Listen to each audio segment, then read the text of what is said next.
Isang maganda at mapagpalang araw mga boss, mga lods. Salamat sa Panginoon at biniyayaan tayo ng panibagong unit, isang Mitsubishi Montero 2019 model.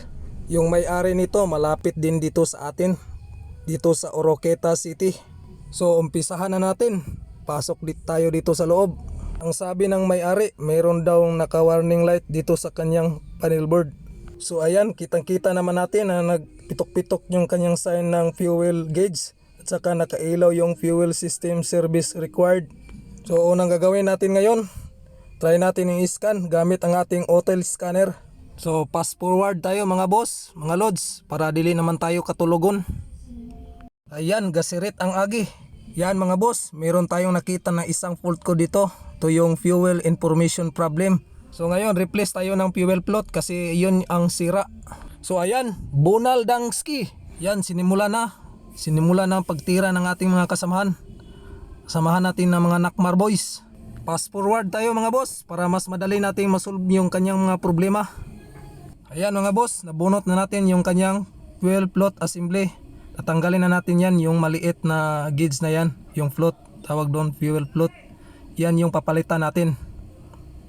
So ayan, bilhan na natin ito ng bago. Punta tayo dito sa Nakmar Auto Parts and General Merchandise. So ayan, nakabili na tayo ng bagong fuel float. Paslak na natin to. Yan mga boss, tinira na naman ang ating kasamahan na si Dangski Nabaska. Fast forward na naman tayo mga boss para mas madaling matumbok-tumbok yung mga problema natin. So tapos na natin maikabit lahat. So punta tayo dito sa loob. Tingnan natin kung tama ba yung gawa natin. Ayan mga boss, kitang-kita naman natin sa pagka-on pa lang ng ating ignition ay gumagana na lahat yung kanyang fuel gauge. Saka wala na yung nakailaw na fuel service required. Naman natin yung tinutudlo-tudlo ko na naka-warning light kanina, wala na, goods na. Saka yung kanyang fuel gauge, gumagana na siya. Try natin i-on. Saka gumagana na siya, goods na talaga. Try natin ipa-start mga lods.